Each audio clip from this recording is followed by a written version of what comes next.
Деструктивті ағымдар теріс пиғылдарын Құран тілі деген көркем атаумен бір көміліп, радикалды идеологияларын насихаттауда. Тіл курстарын ашады, сол арқылы өзінің үгіт насихат жүргізуге мүмкіндігінше тырысып атады да. Діни басқармадан бөлік болғаннан кейін олар біздің пәтуаға да, кітапқа да, құжатқа да қарамайды. Айылын жимаған арамзалар тіл үйреткен болып, аят хадистерді бұрмалайды. Таяу шығыстағы заңсыз марказдарға астыртын адам тартады.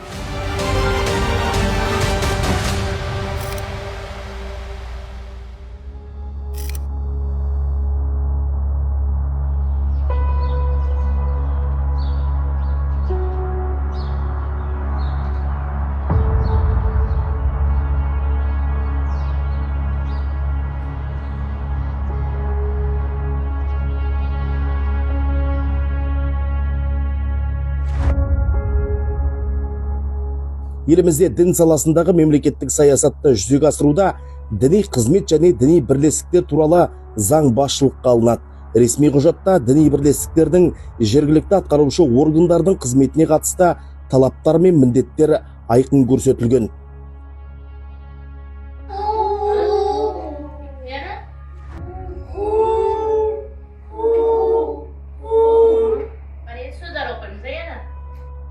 Ходира Хакимжанова ағылшын және араб тілі пәндерінің мұғалімі.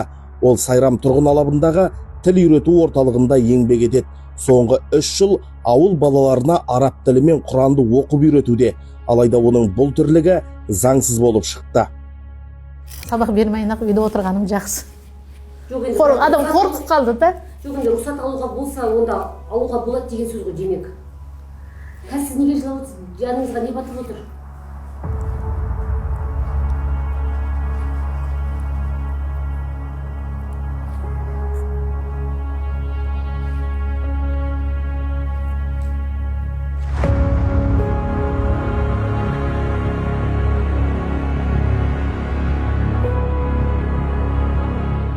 Хотира 2020 жылы жергілікті мешітте қыздарға діни дәріс оқыпты. Оның бұл қызметке рұқсат құжаты да болған. Бірақ 2022 жылы ол денсаулығына байланысты жұмыстан кеткенде әлгі бұйрықтың күші жойылады. Ол мешітте алған бұйрық қағазым бар еді. 2016 жыл алған. Сол бұйрық қағазым бойынша мен бұл жерге келіп сабақ беріп жүрген едім да. Ол бұйрық қағазым мен жұмыстың босаған кезде жарамайтығын мен білмедім. Бұл бұйрық дальше вечно керек жарайды деп ойладым да. Сол бұйрығым бар ғой, мейлі берсем бере салай деп, ошо кішкентай қыздарға, балдарға Құран оқушы өргетсін, һәм арабский жазып, һәм Құрандан сабақ бердім. Жалпы қолданыстағы заңға сай ел территориясында ислам дінін насихаттау, мұсылман үмбетіне жеткізу Қазақстан мұсылмандары діни басқармасының құзырында. Жамағатқа уағыз айту құқығы мүфтият тарапынан бекітілген уәкілетті мамандарға ғана рұқсат етілген. Ал құжаты жоқ адамның діни пікір жариялап таратуы заңға қайшы. Барлық нәрсенің өзінің саласының мамандары бар. Қазақстан мұсылмандар діни басқармасының имамдық қызмет атқаратын азаматтары ғана, ұстаздар ғана сол жерде тіркелген.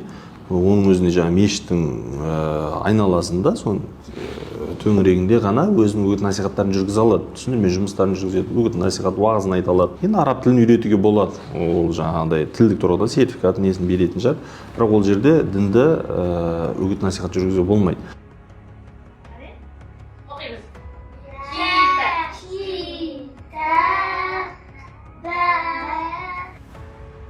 Үйде отырған кезімде осы эрудит бастығы осы жерде сабаққа шақырды арабский языктен.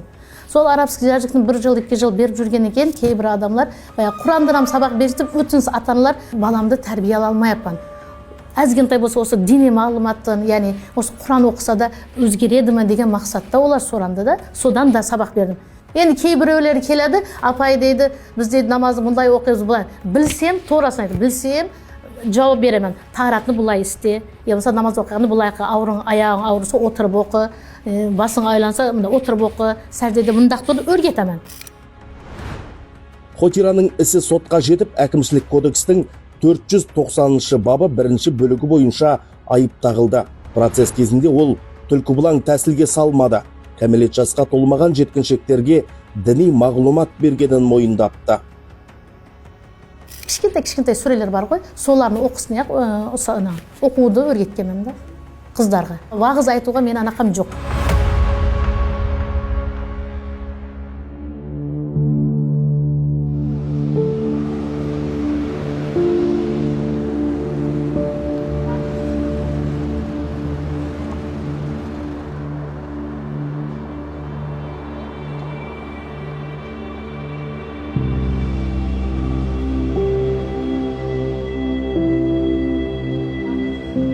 Террористік экстремистік ұйымдар қатты белең алмай жатқан сәт болғанда бұл ондай актуальный болмайтын еді да. Енді қазір өкінішке орай таяу шығыста болып жатқан қақтығыстар немесе террористік ұйымдардың көбеюі, сондай радикалдану қаупі жоғары болғаннан кейін, немесе бізде де практикада өтті ғой, енді Қазақстанда да Сирияға кетіп қалды біраз азаматтар. Бұл жерде енді геосаяси мәселелер де бар, діни мәселелер де бар, радикалдану мәселелері бар. Сол себепті бұл өте актуальный болып тұрғаннан кейін мүмкіндікше мешіттен алған дұрыс негізінде араб тіліне қатысты дүниелерді, өйткені ол сенімді. Курстар ол бүгін бар, ертең жоқ, ол заңды ма, заңсыз істеді ма, үйреткен адам таба аласың ба, таба алмайсың ба деген сияқты дүниелер болуы мүмкін. Мысалы, білімді сенімді жерден, дұрыс жерден алған дұрыс қой.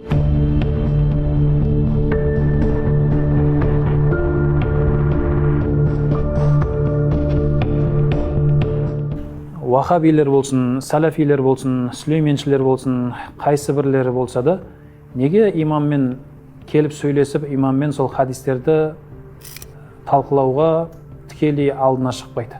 Яғни өзіңкі дұрыс болатын болса, сен не үшін күмәнданасың ол нәрседен? Демек, күмәнданатын болсаң, сенде ол бір дұрыс емес нәрсе бар да. Ұлттық деңгейі кетсін, жалпы мұсылмандық деңгейі қалсын деген сынды сөздерді айтып жатыр да. Яғни өзінің қазақилығын шетке сырып қойып жатыр. Яғни ертең елге шет жақтан бір мұсылман мемлекеті соғыс ашса да, оған есікті ашып беріп оларға қарсы тұруға болмайды деген сөзді айтатын сияқты.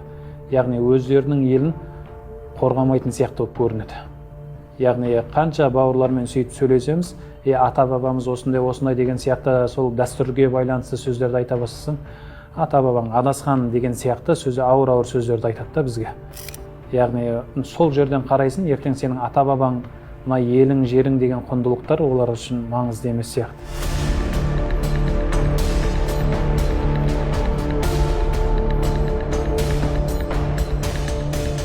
Араб тілі курстарының көбеюі өз алдына жақсы үрдіс сияқты көрінгенімен, қалтарысында жасалып жатқан қылмыс көп. Сырттан келгендер тіл үйреткен болып, астыртын радикалды идеологияларын насихаттайды.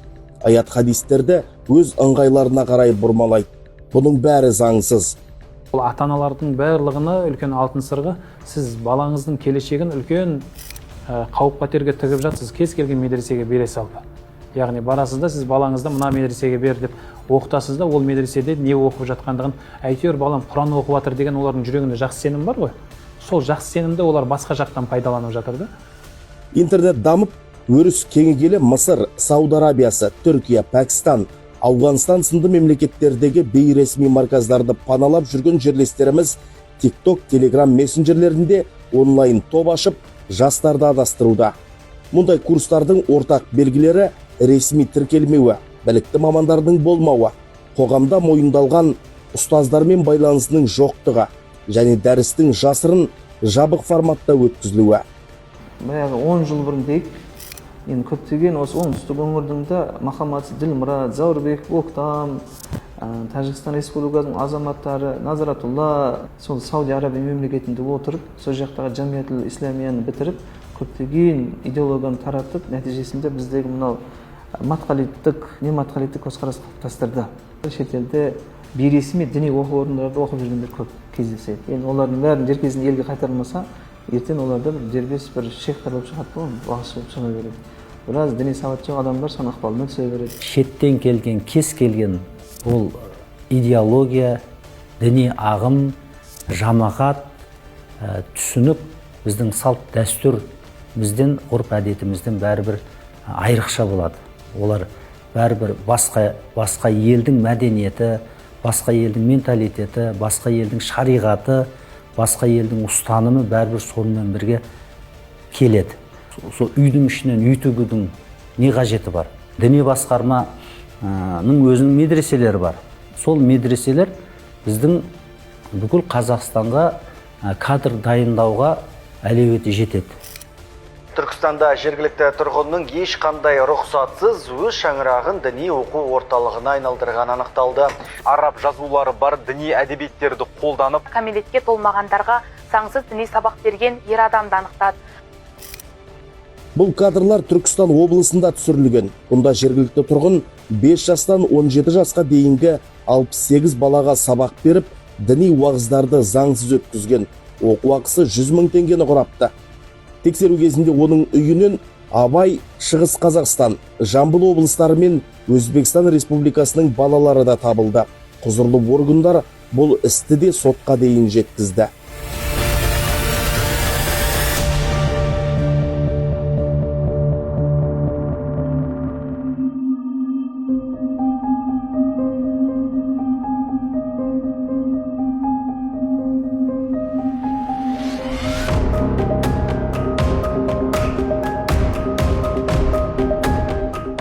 Араб тілінің курсын үйретумен бастауы мүмкін, жақсы ниетпенен.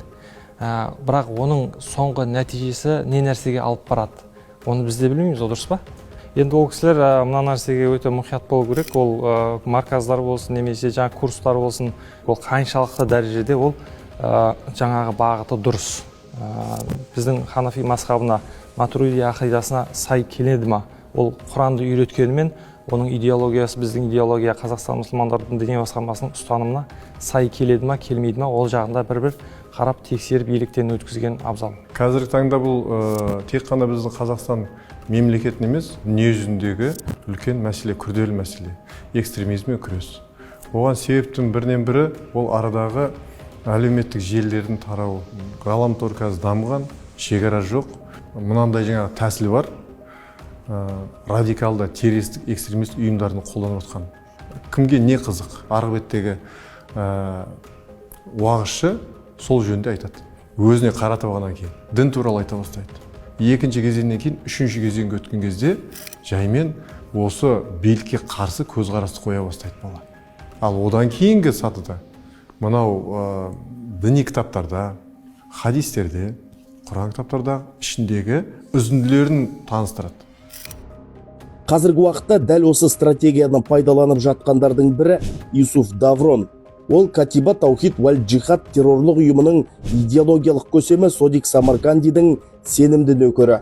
Әлеуметтік желі арқылы этникалық өзбек, тәжік ұлты тығыз шоғырланған аймақтың халқын Стамбулдағы заңсыз діни орталықтарына шақыруда. Ескертеміз, жалған құжат дайындап, баласын күдікті топқа тапсырғандар жауапқа тартылады. Юсуф Даврон деген есіммен танымал болған кісі Түркиядан тұрып Садық Самарқанди деген кісімен бірлесіп бір студияда уағыз шығарып жатқан жерлері бар. Бұлар сол құжыра ұйымдастырады. Құжыра деген сөз не ол? Ол яғни пәтерді жалдап, немесе бір зданияны жалдап, сол жерде жатқызып оқыту.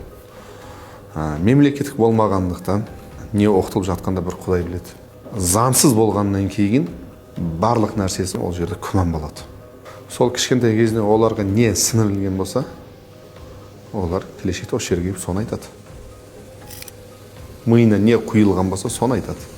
Сыртқа шыққаннан кейін біздің қазақ дәстүрін, Орта Азияның дәстүрін көрмей өскеннен кейін, бөтен дәстүрмен өскеннен кейін, келгеннен кейін, әрине кез келген адамның іс-әрекеті, қимылы оған бөтен болып, жат болып көріне береді. Араб тілін үйренгісі келген адам ең алдымен курстың заңды мәртебесін, оқытушының білімін, оқыту бағдарламасын және оның діни бағытқа байланысын тексеріп алғаны жөн. Анығы белгісіз орталарға бару діни түсінігі қалыптаспаған жастар үшін қауіпті. Сенімді, ресми, дәстүрлі мекемелерден білім алу ең қауіпсіз жол. Қазақстан мұсылмандар діни басқармасына қарасты 9 медресе колледж бар. Мемлекет тарапынан бекітілген, және де рұқсаты бар, лицензиясы бар, бітіргеннен кейін барып, жаңағы базада тіркелген, дипломы мемлекет тарапынан кез келген оқу орнында немесе жұмыс орнында ол жарамды болған. 80-85% діни білім беріледі. Қалған 15-20% бұл зайырлы білім. Бұларды бітіргеннен кейін не істейді? жасөспірім ары қарай білімді жетілдіремін десе, мысалы медреседен кейін тағы да жоғары білім аламын дейтін болса, біз Нұр Мубарак университетін ұсынамыз. Нұр Мубарак Египет мәдениет ислам институты бұл 2001 жылдан бері қызмет етіп келе жатқан біздің діни басқарма қарасты оқу орын. Білімсіздер білімдіге жау, олардың көздегені дау, ал сауаттының санасы сау. Интернет мүмкіндіктері иіріміне жұтып тұрған дәуірде діннен сауат ашып, алмағайып қатерден абай болғанымыз абзал. Бұл бүгінгі таңдағы қауіпсіздіктің ең басты шарты.